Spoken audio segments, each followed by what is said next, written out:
Elijah stood alone against 850 false prophets. He called down fire from heaven, and God answered instantly. It should have been his greatest victory. The moment everything turned, the moment fear disappeared, the moment the nation finally came back to God. But right after that, he ran for his life because of one woman. Why? That's the part most people never understand. Because this story isn't just about fear.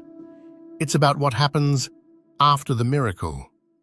It's about what happens when the moment passes and you're left alone with everything you just carried. In 1 Kings 18, Israel had turned away from God. King Ahab had allowed worship of Baal to spread across the nation. Hundreds of false prophets were leading people into deception. Truth wasn't just ignored, it was buried. So Elijah stepped forward and challenged them. Not with an army, not with weapons, not with influence, but with a test. 2 altars, 2 sacrifices, 1 question. Which God answers with fire? The prophets of Baal went first. They shouted, they danced, they cried out for hours. They cut themselves, desperate for a response. Nothing. No fire, no answer, no voice. Just silence. Elijah even mocked them. Maybe your God is sleeping, or busy, or on a journey. Because deep down, he already knew the outcome. Then Elijah stepped forward. Before he even prayed, he rebuilt the altar of the Lord, stone by stone, piece by piece, restoring what had been broken. And then he did something that made no sense. He poured water over the sacrifice. Once, twice, 3 times, until everything was soaked. The wood, the stones, even the ground around it. It wasn't just unlikely anymore, it was impossible. Then Elijah prayed. Not loudly, not emotionally, not trying to impress anyone, just a simple prayer.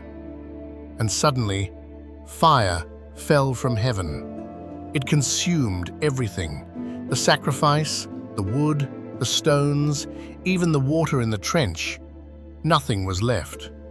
The people fell to the ground. The Lord, He is God. The Lord, He is God. At that moment, it looked like everything had changed. But it hadn't. Because the battle wasn't over. Not really. Because even though the people saw the truth, the system behind the deception was still in place. When Queen Jezebel heard what Elijah had done, she didn't hesitate. She sent a message. Just 1 sentence. By this time tomorrow, you will be dead. No army showed up. No battle was fought. No confrontation happened. Just words. And somehow, those words hit harder than 850 prophets ever did. Elijah ran. The same man who stood fearless on the mountain fled into the wilderness, alone, exhausted, emotionally drained. Because the victory didn't remove the pressure, it revealed how much he had been carrying the whole time. And then he said something almost unthinkable. God, I've had enough. Take my life. So what changed? Why did he run? Here's the answer most people miss. Elijah didn't break during the battle. He broke after it. Because the pressure didn't hit while he was standing in faith. It hit when everything slowed down. When the adrenaline faded. When the noise stopped. When the expectations didn't disappear. Because nothing changed as quickly as he thought it would. Victory didn't remove the weight. It exposed it. And sometimes, one voice, spoken at the wrong moment, can feel louder than a miracle you just witnessed. But here's what makes this story powerful. God didn't rebuke Elijah. He didn't shame him. He didn't question his faith. He didn't say, After everything I just did, how could you feel this way? Instead, he let him rest. He fed him. He gave him water. He restored his strength. Because before God corrected his perspective, he cared for his condition. And then he met him. Not in fire, not in power, not in the dramatic moment Elijah expected, but in a whisper. Because sometimes God doesn't meet you in the moment of strength. He meets you in the moment after, when you feel like you have nothing left.